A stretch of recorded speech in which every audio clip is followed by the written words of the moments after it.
Estamos innovando para hacer tus viajes más cómodos, seguros y las vías más ágiles. ATM en coordinación con la Alcaldía de Guayaquil.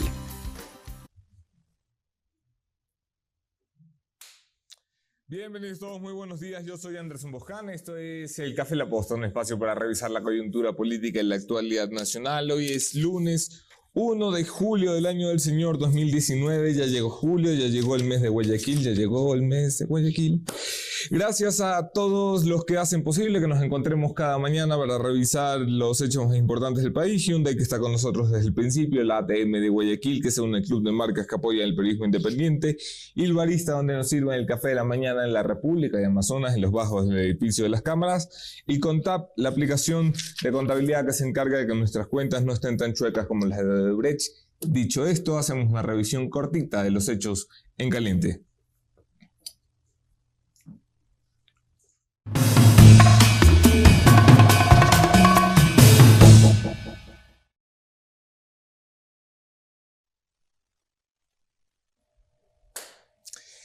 En caliente hoy 10:30 de la mañana, una reunión inédita. Por primera vez, el gobierno de Lenín Moreno pretende sentarse a la mesa con Odebrecht, que por cierto ha cambiado su nombre a Odebrecht Ingeniería y Construcción, si no me equivoco, OEC.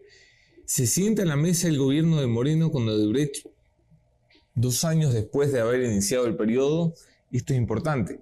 Importante porque Ecuador es uno de los países donde se ha avanzado algo en la justicia relacionado al caso de Odebrecht. Después de todo, tenemos un ex vicepresidente tras las rejas. Pero no se ha reparado. Y no se ha reparado no porque la empresa no quiera. No se ha reparado, y agárrense, porque el gobierno pues ha estado muy ocupado. Vamos a ser justos, este es un país donde ha habido 5 fiscales generales en menos de 365 días. Tampoco es que había muchas seguridades para sentarse a hablar con alguien. A lo mejor un día empezabas a negociar con el fiscal Paul Pérez y terminabas con la fiscal Ruth Palacios. Lo entiendo.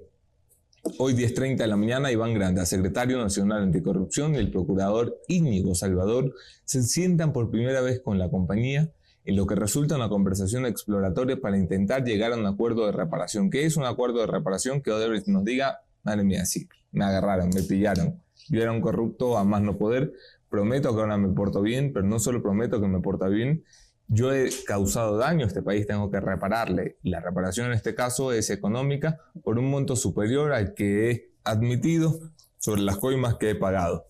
Vamos a ver cómo empieza esto y vamos a ver sobre todo cómo termina. Hay quienes están en contra del acuerdo, hay quienes creen que la justicia debe caer con todo el peso de la ley sobre Odebrecht.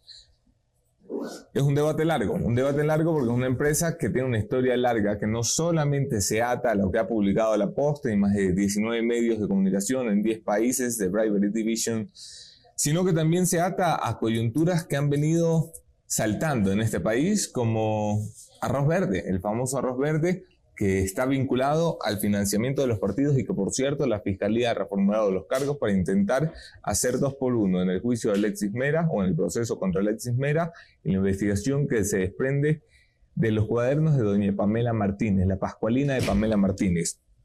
¿Cómo hacemos para manejar este maremoto de corrupción que sigue saltando a los medios de comunicación con mucha rapidez y con mucha lentitud procesándose en el sistema de justicia? Hemos invitado a una buena amiga de esta casa. Hablo, por supuesto, de la doctora María Paulina Araujo, una especialista en derecho penal, una mujer aguerrida y una mujer que puede pintarnos un poquito más fácil y con dibujitos para los ignorantes como nosotros cómo carajos metemos a todos presos. Quédense en la entrevista.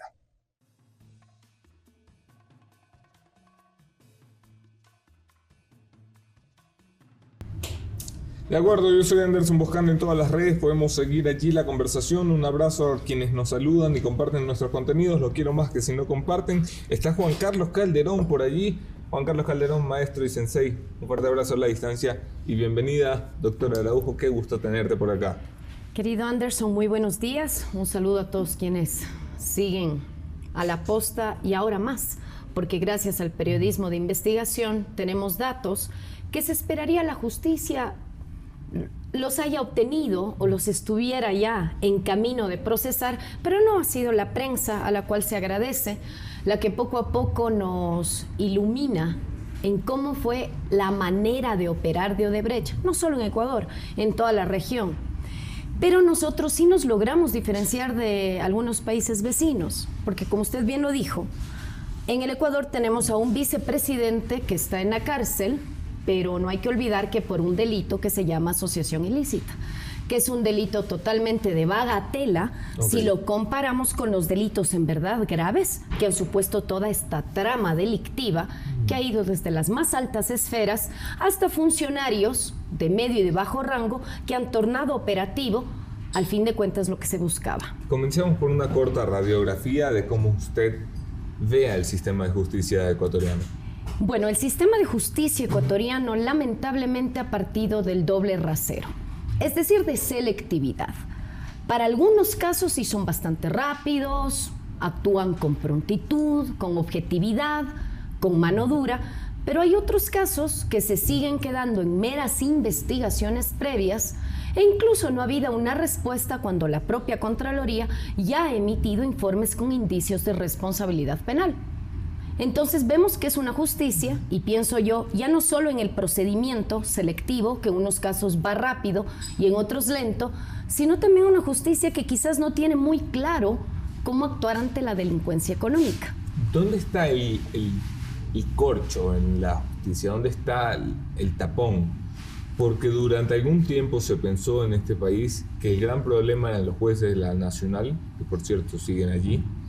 Luego se pensó que era el Consejo de la Judicatura que ataba y manipulaba, y Doyaic, el problema sigue. Tenemos un Consejo de la Judicatura que tiene amedrentado a los jueces con un proceso durísimo de revisión a sus sentencias incluso.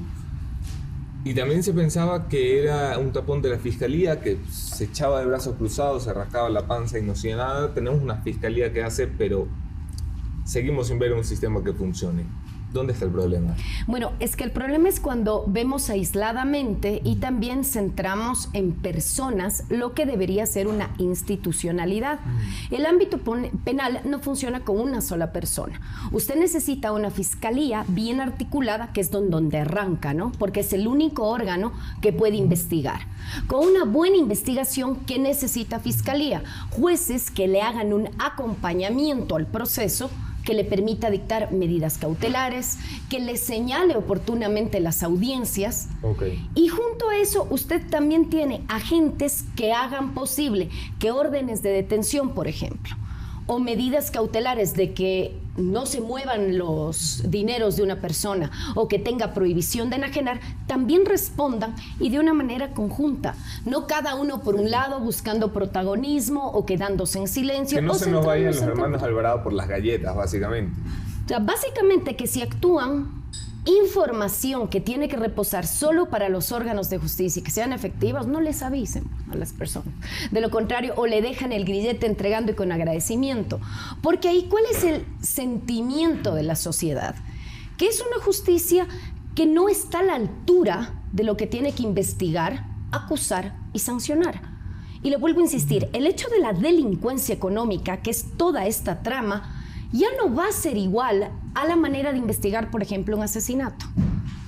Son dos maneras totalmente diferentes del derecho penal. El derecho penal económico, este uso de empresas, contratistas, subcontratistas, aseguradoras, esa entrega de dinero a través de offshores o incluso en efectivo para no ser rastreados, todo eso, ¿qué le supone? Delincuencia de cuello blanco, y hay que saber cómo investigarla.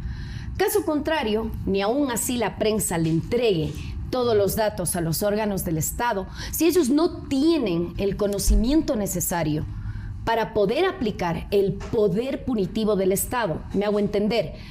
Una buena acusación, una acusación contundente, la recolección de buenos indicios, nos quedaremos en nada. O nos quedaremos en un anuncio, como veo que hay un anuncio el día de hoy, que el gobierno se reunió con tal persona, que ya vamos a hacer convenios de cooperación judicial, que eso también es... Estábamos en eso. Pero usted ve las palabras, las ruedas de prensa, las buenas intenciones, partamos que son buenas intenciones, ¿acaso nos están dando ya señales específicas de que se han iniciado, que han arrancado y que van a culminar bien los procesos penales. A mí me da miedo esto que usted me dice, que se va a reunir el secretario de lucha de contracorrupción con la Procuraduría. ¿Por qué? Porque ya nos pasó en el caso de Brecht, cuando fue expulsada para que vuelva de nuevo, el procurador Diego García ordenó que se archiven los procesos penales en contra de la empresa, contra la ley, porque esos procesos eran por peculado y el archivo de investigaciones no se podía dar por ese tipo de delitos. Yo quiero revisar con profundidad y aprovechar su presencia aquí, doctora, para entender un poco cuál debe ser la actitud del sistema de justicia con una empresa como Odebrecht. Porque el debate es arduo. Empecemos por el principio. Esta es una empresa que estuvo conformada por ejecutivos criminales de cuello blanco. Criminales, tal cual. Los pillan, los agarran y empiezan un proceso de colaboración. Hasta aquí creo que todo bien. Parte del proceso de colaboración dice, miren, estos están pagando cana en el Brasil, no me los van a hacer pagar cana también en el Ecuador, no sean malitos. Me imagino que eso estará bien, ya nos contará usted. Pero aquí hay varias preguntas. La primera es, después de la publicación del Consorcio Internacional de Periodistas, donde el gran grueso de las revelaciones tiene que ver precisamente con obras y sobornos que Odebrecht no ha reconocido ante los sistemas de justicia donde colabora, en el caso ecuatoriano Metro de Quito y Ruta Viva y el uso del sistema de seguro privado. ¿Cabe que le sigamos tratando como un colaborador? ¿Se pone en riesgo el acuerdo con la justicia? ¿Cuál debe ser el proceder de la Fiscalía? Le escucho. A ver, aquí tenemos que tener claro algo. Cuando Odebrecht entra en un círculo de corrupción, en el ámbito penal lo vamos a llamar vía del delito o iter criminis, ¿cómo opera? Vamos a ir desde el primer paso hasta cómo se cierra el círculo. Usted tiene una empresa que empieza a hacer financiamientos electorales a los que cree que podrían ser ganadores. Así es el primer paso. Luego, ya cuando usted tiene las altas autoridades nombradas, el Estado empieza a darse cuenta que va a tener necesidades de obra pública. Correcto. ¿Bien? Dice, es más, muchos candidatos le ofrecían esa obra pública. Era como el eslogan de campaña. Perfecto. Al momento en que la obra pública se publica para que se entiende, al menos en teoría, varias empresas se presenten para ver cuál daba la mejor oferta para llevarla a cabo, ya se daba la primera irregularidad. Odebrecht tenía información privilegiada, porque ya le decían cuál era la necesidad, cómo debían salir los pliegos, por no decirle que quizás Odebrecht hacía los pliegos para asegurarse ganar. Demostrado, y está en actas en el proceso, que en el caso de Refinería del Pacífico le enviaban lo que debía responder a los pliegos.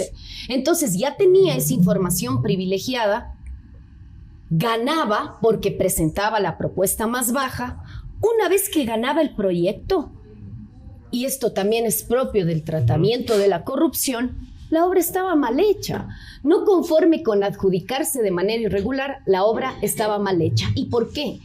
La hacían mal a propósito, porque también luego acudieron a los contratos complementarios. Correcto. Toda esta trama, si usted ve, ¿qué nos indica? Y si en el camino había algún conflicto en contra de la empresa, se aseguraba que los órganos de justicia fueran bastante benévolos con ella. De esto del acuerdo, que no, que te pido perdón y no te preocupes, sigamos adelante. Todo esto, ¿qué supone? Un Estado lleno de corruptos al servicio de la corruptora. Lamentablemente esa es la conclusión. Porque usted ve quién le pasó la información, quién se prestó para que Odebrecht haga prácticamente el pliego de necesidades, quién adjudica el contrato, quién declara la emergencia para que los contratos también lleguen a darse sin una mayor rigurosidad de la ley. Claro, por eso César Montúfar, cuando pone su denuncia ante Fiscalía, la pone por delincuencia organizada, asegurando que aquí había un Estado concertado para delinquir, que era un Estado que funcionaba solamente con la visión de cometer delitos, en este caso económicos. Es un Estado con personas que sabían para qué estaban ahí y para qué estaban para ejercer la visión patrimonialista del poder. Yo llego al cargo y del cargo yo usufructúo. Saco algo por llegar al poder, cuando el poder es todo lo contrario. implicaría vocación de servicio y trabajar por el país, pero aquí nos damos cuenta que no. Y aquí usted tiene una cadena de acciones y omisiones. No son responsables solo los que hicieron parte de esto con una conducta activa, sino también quienes dejaron hacer, órganos que debían controlar cómo se manejaban los dineros públicos o se quedaron callados o también fueron partícipes del reparto de todos estos sobornos, de estas coimas. Porque Odebrecht, mire, ¿qué se ha dicho? Que les entregaban dinero en efectivo en el departamento de tal con la maleta. El dinero en efectivo va a ser más difícil de rastrear, obviamente, que si es que usted sigue sacando... Y este es un buen dato, si alguien en Fiscalía algún día mira este programa, es un buen dato porque ese dinero se movía en blindados. Y aquí hay pocas empresas que dan el servicio de blindados. De si quisieran realmente investigar, Anderson, y usted que ha tenido muchos datos se dará cuenta, ¿cómo es posible que personas que no tienen el poder del cual se inviste a órganos públicos sí han logrado acceder a más de 13,000 documentos para ver movimientos bancarios que si se los sigue va a llegar a los responsables? ¿Por qué el Estado y todos sus servidores que sí tienen el poder para hacerlo y frontalmente requerir esa información a quien sea, no lo han hecho? Aquí prácticamente es el periodismo de investigación el que le dice a la Fiscalía, tome, ojalá ahora sí esto sea tabulado.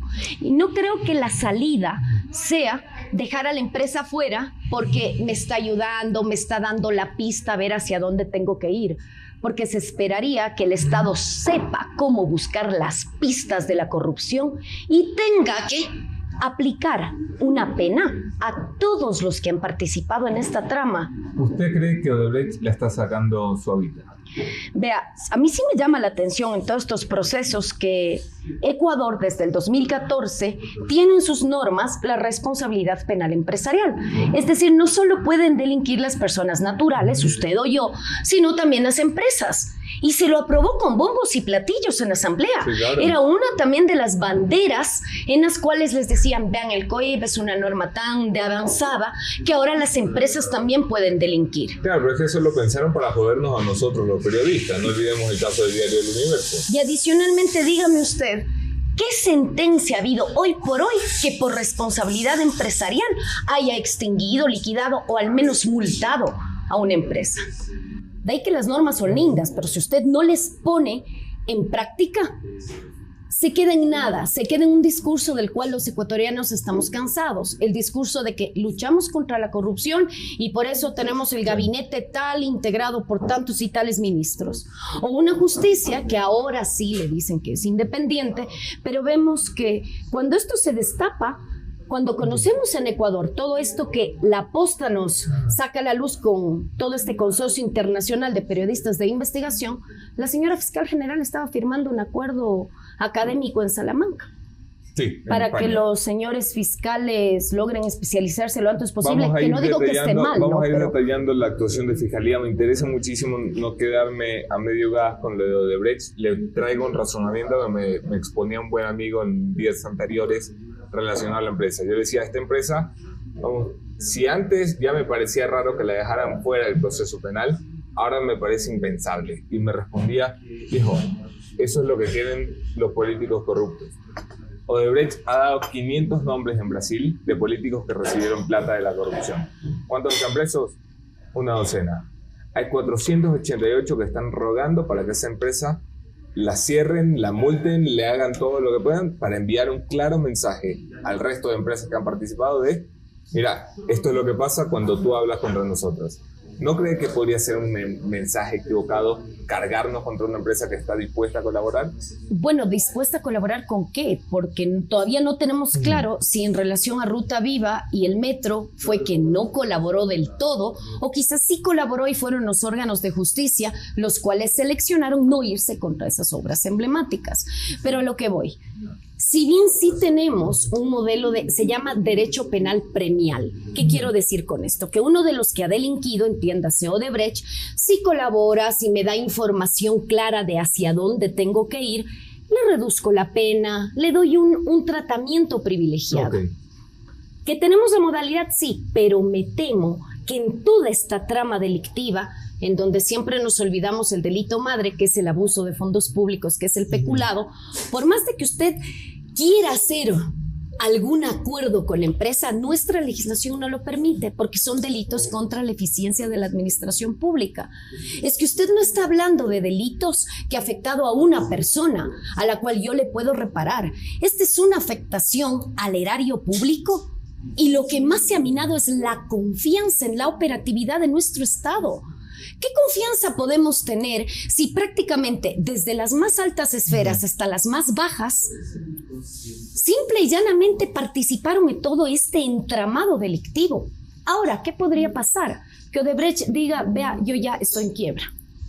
Por más que me culpabilice o que usted me siga, no tengo con qué responder. Bueno, algunas de sus empresas están en recuperación judicial en el Brasil, que esto es Chapter 7 o Chapter 8, 3 pasitos antes de la quiebra.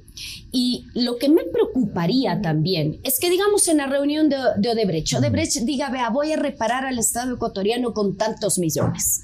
Que el gobierno diga, ya ven, logré recuperar este dinero. Claro. Es decir, le sirve también para tratar de hacer ver que es un gobierno solvente. Hasta ahí no veo a ningún órgano de administración de justicia, sino que una negociación a la esfera estatal. Y una vez más, quienes participaron con sus acciones y omisiones en esta trama delictiva van a quedarse sin la atención que deberían tener, porque esas personas le deben responder al Ecuador. Si hay un acuerdo en el Ecuador, tiene que estar en la mesa la Fiscalía General.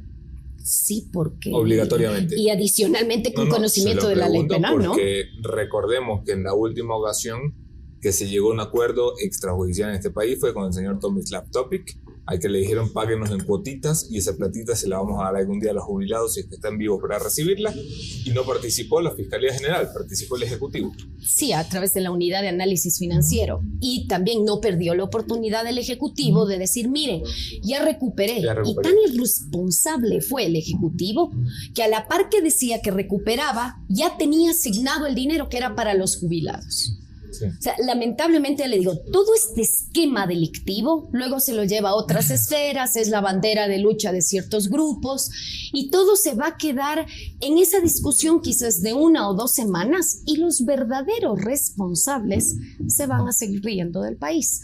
Vamos a lo que hay que hacer, lo que se debería hacer en un país normal con instituciones normales, y este es un país que aspira a ser no el mejor, sino un país normal, nuevamente.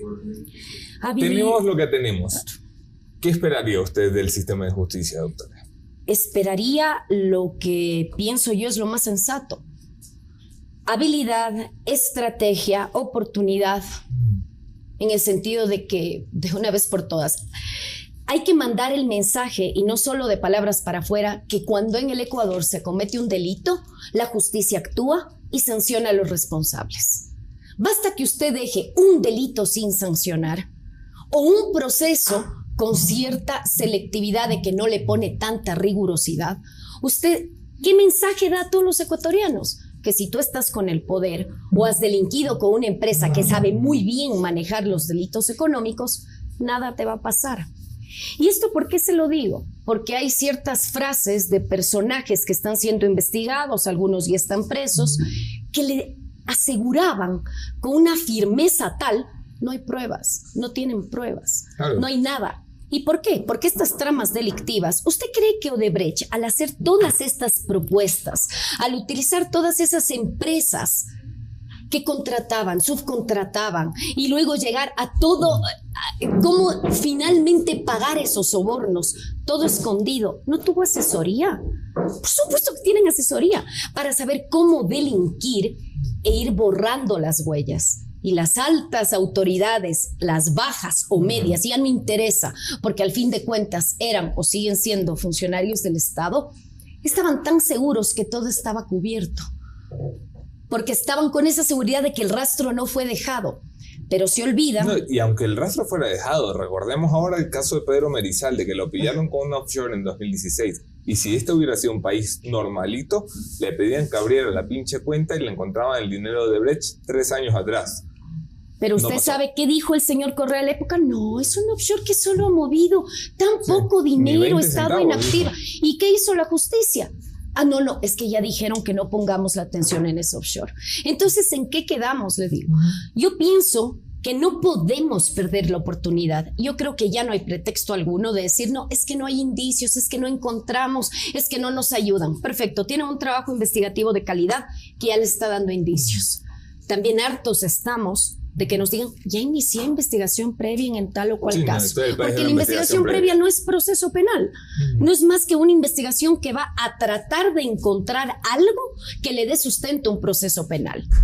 Y otra cuestión también, hartos estamos, que se inician procesos solo en contra de 3 o 4 personas como para que la sociedad se calme, como para cumplir, como para la estadística, que también es muy de moda en el Ecuador. Yo cumplo porque miren el número o porcentaje de procesos que tengo. Y si hay autoridades que tengan que dar un paso al costado porque no saben lo que es la delincuencia económica, no saben cómo investigarla o simple y llanamente les da miedo, de un paso al costado, por favor. ¿No es usted muy dura con el sistema de justicia? Recordemos un año atrás, Jorge Glass no estaba en prisión, bueno, a lo mejor ya hace un año, no, ya está. Un año y medio atrás. Jorge Glass estaba por entrar a prisión en octubre del 2017. Ya no tenemos a Glass, ya no tenemos a los hermanos Alvarado, ya no tenemos a Patiño, ya no tenemos a Alexis Mera, ya no tenemos... La cúpula de la cúpula, ¿a la final se está sometiendo ante la Administración de Justicia o no? Bueno, es todavía pronto para decir, por ejemplo, en el caso Arroz Verde, Duarte Mera, la señora Martínez y la otra señora me parece que es de apellido Peña, digamos, en esta trama. Los procesos recién están iniciándose. Estamos recién en una instrucción fiscal que al terminar vamos a ver si se acusa o no. Y aún acusando fiscalía, veamos si hay un juez que los llama a juicio. Y luego no se olvide que aún obteniendo una primera sentencia habrá apelación y luego habrá casación. Por eso es que en el Ecuador a veces... Y me dolería que la gente se conforme solo con ya iniciamos el proceso, ya iniciamos la investigación, cuando lo que queremos es una conclusión del proceso penal, pero en donde todos los responsables estén ahí.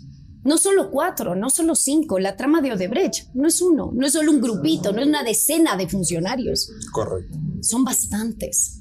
La trama Arroz Verde también, y yo creo que aquí es válido preguntarle a usted qué posibilidades ve con lo que es de dominio público. Hay muchas cosas que están reservadas para la investigación de la Fiscalía, pero con lo que es de dominio público, ¿qué posibilidades ve de que aquí tengamos un Odebrecht criollo? Después de todo, allí están las principales contratistas del Estado ecuatoriano, son empresas nacionales. Claro. Y mire, esto nos salta a una duda muy personal mía y espero que las autoridades no se ofendan, aunque se siguen ofendiendo igual que la década anterior. Yo no sé qué está haciendo el Estado ecuatoriano. Perfecto, están en esto de Odebrecht, Arroz Verde, tratan de hacerle ver que están con mucha diligencia tratando estos temas. ¿Qué está pasando en la actualidad? Quizá ya no es Odebrecht, pero ¿qué está pasando con la obra pública actual? ¿Qué controles hay para que lo que nos ocurrió con Odebrecht y otras multinacionales no vuelva a pasar o esté pasando? Porque estamos muy centrados en lo que ocurrió, que efectivamente le duele al país, y lo que está pasando actualmente. ¿O acaso podemos decir que estamos libres de corrupción y ahora todos los estamentos públicos están actuando con una pulcritud absoluta? Yo sí quisiera que el Estado ecuatoriano repare en eso, ¿no? Porque quizás ya no es Odebrecht. No. Veamos cuál es. Ahora, ¿hay ya los controles necesarios preventivos para estos actos de corrupción? Es la primera pregunta. Porque luego, quizás después de 5, 6, 7, 8, 10 años, estemos hablando ya no de Odebrecht, sino alguna de las empresas que hicieron la obra al 2019. Sí, por supuesto. Y eso sería gravísimo. En el caso de Arroz Verde, y perdón que me salga del tema de Odebrecht, pero todo converge en el mismo esquema de corrupción. Hay algo que a mí me queda sin entender. Se giraron 3 órdenes de detención: Mera, Duarte y Alvarado. Sí. Vinicio Alvarado. Esta orden de detención con fines de investigativos, sí, duraba 24 horas. Fue ejecutada porque los encontraron a Mera, Duarte, los traen a Quito y el 1 de junio se hace la audiencia de formulación de cargos.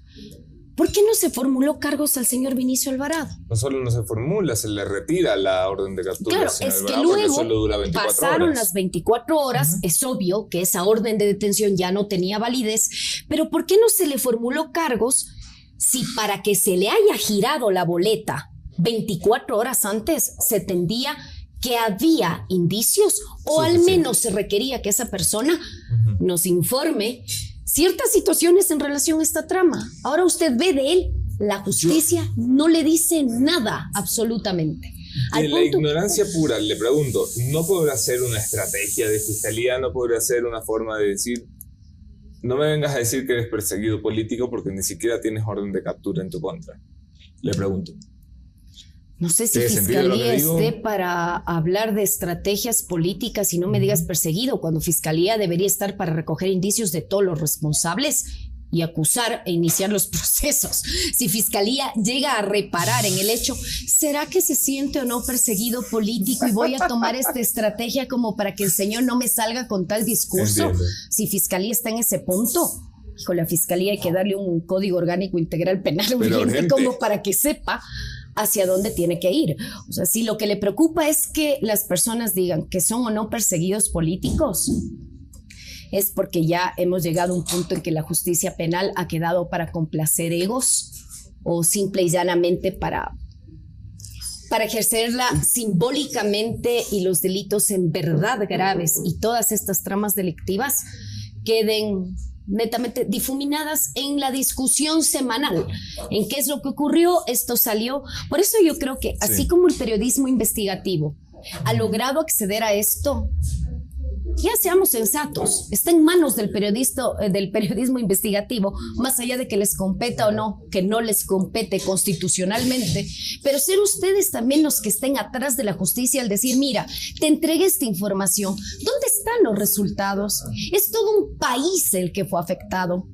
Pónganle un poquito de atención, sigan adelante, no se duerman, cariño. O sea, no necesito que usted actúe para ver si el uno se siente o no perseguido político, sino de una vez por todas, incluso en el caso del señor Glass, ¿dónde están los procesos graves de los cuales incluso se ordenó ya que se inicien los procesos penales? ¿Verá que el señor Glass va a seguir pasando el tiempo y luego... Veamos si nos acoge a una figura. Me hacía el cálculo para mayo del siguiente año. Me dice, aquí hay una figura que para mayo próximo, pues, puede ponerlo a Glass de nuevo a dar entrevistas en libertad. Pregunta importante, doctor. ¿Más cafecito? Bueno, por favor, mil gracias. Otro cafecito para la doctora y para mí. Si son tan amables, se lo cobran a Jenny. A ver, Pascualina de Pamela Martínez. Esto crea bulla, ruido, morbo. Yo la verdad he estado revisando y digo, pues, la señora es muy brillante y dijo, si algún día me atrapan tengo mi Pascualina para defenderme, o la señora era muy corta de luces y quería poner por escrito un delito grave, gravísimo. Ya le preguntaré su teoría, pero lo más importante es qué tanto cambia el juego esos documentos, esas 400 páginas escritas por Pamela Martínez. ¿Qué tanto le pueden servir a la justicia? Bueno, tengo entendido que no son solo los cuadernos, no solo es el manuscrito de la señora Martínez y demás, son ni mucho correos. Menos, exactamente, ni mucho menos que eso se reduzca a nómbreme un perito grafológico y que diga que es la letra de Pamela Martínez. O sea, me parecería realmente una torpeza y una grosería que solo sea eso. Tengo entendido que hay muchos más insumos que permiten hacer ver que los apuntes de la señora Martínez sí son verdad. Es decir, hay movimientos bancarios, hay correos, o sea, sí hay la manera de reconstruir la verdad histórica de los hechos. Ella tiene en su cuaderno la pauta. Si solo fuera eso lo que tienen, me parecería un poquito complicado que el poder punitivo vaya con todas sus fuerzas con eso, pero tengo entendido que eso coincide con el modus operandi de cómo se daba, y es más, con lo que ustedes han recopilado, creo que volvemos a lo mismo. La forma de operar de Odebrecht era como de reloj, o sea, tenían todo el esquema, cómo funcionaban, y funcionaban con los más altos funcionarios, que era a los cuales financiaban la campaña. O sea, no es muy difícil llegar a la conclusión que la cabeza del Estado ecuatoriano, cuando todo esto ocurrió, venga a decir, yo no sabía, me engañaron. O sea, es totalmente iluso, porque Odebrecht no contrataba con cualquiera. Odebrecht sabía cómo entrar a los estados y luego sabía cómo desplegar sus acciones, claro, haciéndose entregar las obras. 1 mes y medio desde que se destapó informe Arroz Verde, 1 mes y medio desde que nos dijeron hay al menos 10 o 12 empresas privadas siendo parte de un esquema de corrupción muy parecido al de Odebrecht, tal como lo señala usted. Un mes y medio después solo hay presos unos cuantos funcionarios públicos. ¿Por qué la empresa privada en este país no se toca? Ahí está mi gran pregunta. ¿Y por qué no la topan cuando tienen la herramienta penal para hacerlo, que es el Código Orgánico Integral Penal?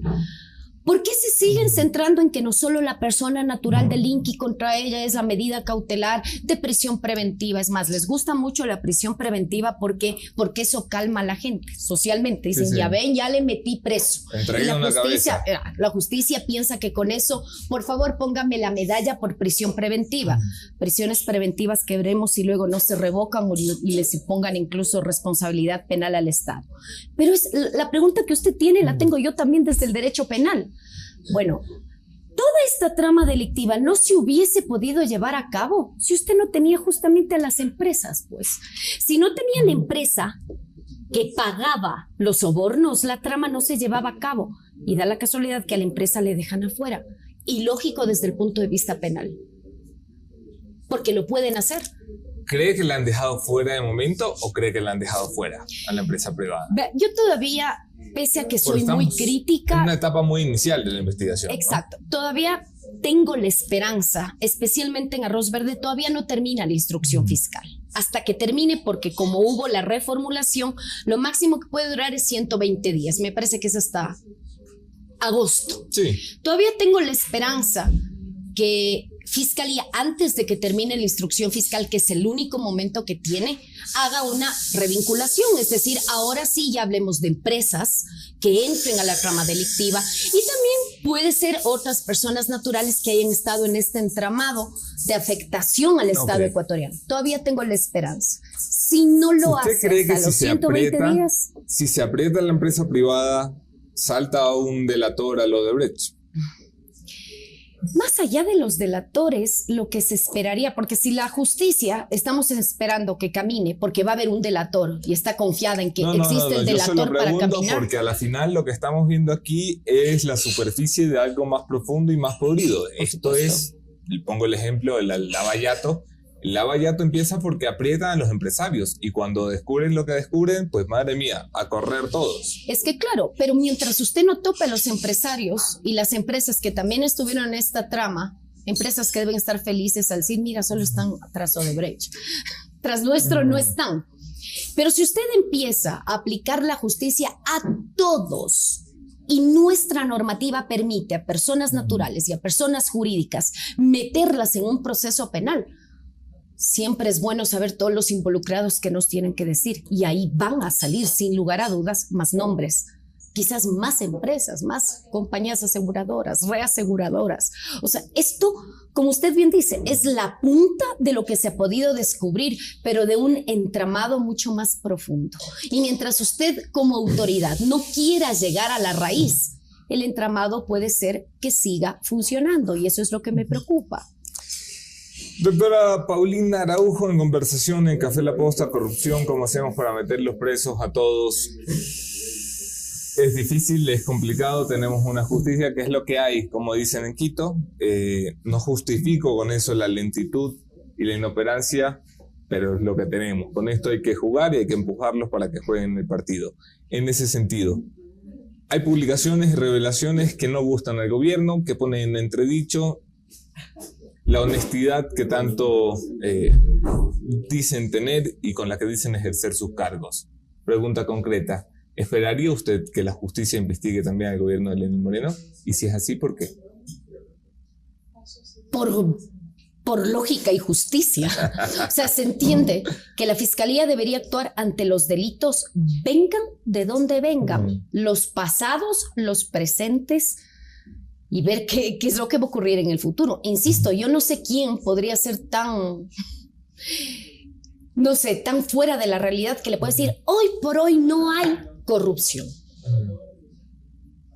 ¿Qué es lo que está ocurriendo? Por eso le digo, a mí sí me preocuparía que se centren solo en Odebrecht, solo en Arroz Verde, solo en todo lo que implique los que estuvieron en el entorno del expresidente Correa y los delitos de los actuales funcionarios, ¿qué? ¿Que son menos delito acaso porque están en el poder ahora esas personas? No. Por eso, si es que usted me pregunta qué es lo que esperaría, que actúen aplicando nuestras leyes, porque herramientas normativas tenemos en contra de cualquier persona de la cual hay indicios que ha cometido un delito. Aunque sea el presidente de la República. ¿Qué corona tendría él? Primero, no tiene ninguna corona que le blinde de no delinquir. Y segundo, no tiene inmunidad alguna de que si ha cometido un delito la justicia lo investigue. No tiene ninguna.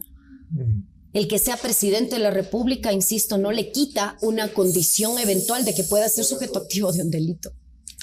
INA Papers, ¿lo investigaría usted si fuera fiscal? Todo lo que tenga que ver con noticias del delito que se llegue a la fiscalía tiene que ser investigado. Todo. ¿Cree usted que se está investigando? Quisiera pensar que sí, pero veo que básicamente seguimos con los procesos mediáticos. A lo mejor es que es una investigación bien reservada, entonces ahí se han guardado bien el secreto. Toda investigación previa y reservada, por ley. Sin embargo, Fiscalía mismo y de un tiempo acá los órganos del poder público les gusta mucho figurar en medios para rendir cuentas de lo que están haciendo, lo cual puede ser bueno porque puede implicar transparencia de la gestión, pero también puede ser malo porque alertaría a quienes está investigando de hacia dónde se está dirigiendo el poder de sanción. Pero yo también le hago una pregunta. Quitemos Arroz Verde, Odebrecht, INA Papers. También, ¿qué está pasando con los casos penales de la gente que no tiene una cámara atrás? ¿Se está moviendo? No lo sabemos. Pues... porque toda la atención está puesta en lo que rinde réditos políticos. Aquí nadie nos está hablando cómo está sufriendo o viviendo un cambio la gente de a pie que va a la fiscalía esperando que la vindicta pública se haga presente. Y eso le puedo decir en delitos que son tan dolorosos como el abuso de fondos públicos, violaciones de niños, homicidios, femicidios, sicariatos, que insisto, no es todo esto centrado en la figura de hoy por hoy la doctora Diana Salazar, fiscal general, sino las instituciones del Estado ecuatoriano están trabajando para luchar contra los delitos, primero preventivamente, y una vez dados a todos los delitos, y no solo algunos, atender en el sentido de acusar con indicios y llegar a la responsabilidad, y ahí viene la deuda. La deuda, sin lugar a dudas, estos son los casos mediáticos y que obviamente son de afectación masiva. Y de estos ya tenemos duda de cómo van caminando, porque solo esto, han tenido que ser periodistas de investigación los que les digan, tengan, aquí está, esta es la ruta del dinero. Cuando los estados que sí tendrían un poder público de haberse adelantado y haber filtrado todo esto, no lo hicieron. Esa inactividad también debe ser analizada, ¿no? Sí me dolería que en todo esto, por ejemplo, este ex fiscal Vaca Mancheno fue a Brasil, se entiende que él ya tenía información, que a esas altas autoridades que tenían que ejercer el poder de investigación, tampoco nadie las tope, porque parece que se olvida que el ocultar una verdad para beneficiar es delito, se llama fraude procesal. Esto es maravilloso y yo lo he preguntado a un sinnúmero de penalistas y siempre me dicen, bueno, no es tan sencillo. No es tan sencillo. A ver, Chiriboga recibe una noticia criminal de que el señor Merizalde tiene una empresa offshore donde ahora sabemos hay plata de Odebrecht. Si el señor hubiera alzado el teléfono y llamado a Panamá, que colabora con todos los países de la región, y le hubiera dicho, pásenme por favor la información de Pedrito, hubiera encontrado la trama de Odebrecht antes del acuerdo con la justicia norteamericana. ¿Hay posibilidad de que un funcionario tan irresponsable, tan cómplice, tan encubridor como Chiriboga pueda por fin responder ante la justicia por lo que no hizo? Veamos si no ha prescrito el delito, si no han pasado 5 años. Fraude procesal son 5 años. Pero el delito sería fraude procesal. Fraude procesal, que es engañar a la justicia. Es al fin de cuentas, si yo en mi calidad de fiscal tenía que investigar y simple y llanamente no lo hice, oculté información para garantizar la impunidad o favorecer a una persona, eso es delito, es fraude procesal. Por eso le digo, no era tanto tener información y llamar a Panamá. ¿Qué era? Aplicar la ley, ejercer de fiscal. O sea, no es muy difícil. Yo le digo, es 1 + 1 = 2. El derecho penal, hay cosas que son bastante claras. La delincuencia económica sí requiere sistemas de investigación mucho más profundos, pero no es que sea imposible. Ustedes lo han conseguido. Lo que la justicia le dice, no nos vamos a demorar, sabe que esto es difícil. Muchos fiscales lo han dicho. Hay que tener paciencia y es más, hay muchos que han dado recuperar el dinero, olvídenlo. Correcto. O sea, han llegado a ese punto. Cuando por otro lado, quienes no tienen el poder de investigación, al menos en el ámbito penal, pública, que son nuestros queridos periodistas, nos están dando una gran lección de vida. Y la gran lección es, no crean todo lo que las autoridades les dicen. ¿No sientes que nos desborda la corrupción, Paulina? ¿No sientes que lo que hay que hacer es humanamente imposible? Quiero decir, no tendríamos la cantidad de fiscales que se requieren para llevar a todos los que tenemos que llevar a razón de la justicia. Bueno, si es que hay una falta de fiscales, me imagino yo que se podrá pedir o se podrá abrir concursos como para que los fiscales que sean necesarios para afrontar especialmente estas causas bastante complejas, así sea, ¿no? Pero yo no me puedo quedar cruzado de brazos y decir, no, es que qué pena, no hay gente.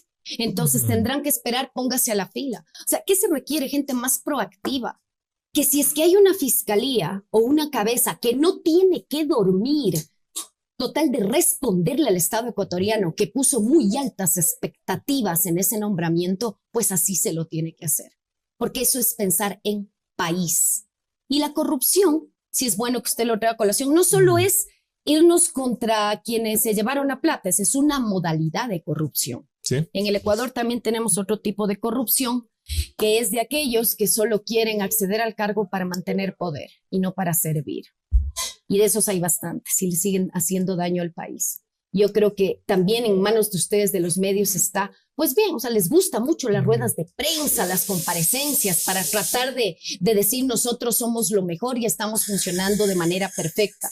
Pero también decirles tal vez menos protagonismo, que termina siendo personalizar el poder, lo cual no está bien, y mayores resultados, pero pensando en el país. Y aquí, en todas estas tramas, mientras dejen a uno que saben bien que es responsable, sin pena, seguimos en el mismo esquema de una justicia selectiva. Paulina Araujo, gracias por estar aquí, doctora. Gracias por la invitación, querido Siempre Andrés. es un gusto conversar con usted. Gracias a ustedes por sintonizarnos, gracias por conectarse y por compartir mi conclusión de esta mañana, el punto final. Con eso terminamos.